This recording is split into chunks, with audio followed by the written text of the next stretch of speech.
warbixin ku helnay Ethiopia ciidamo ay leedahay oo boqolaal inay soo gudbeen xuduudda Soomaaliya. And as we are aware of it, just a few hours back then, we have our sources that there are Ethiopian troops just past the borders of Somalia and coming in.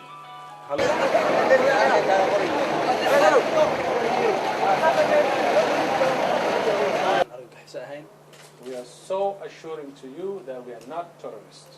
We have no relationship with the terrorists. We are not, and we are not. And that's what concerns us.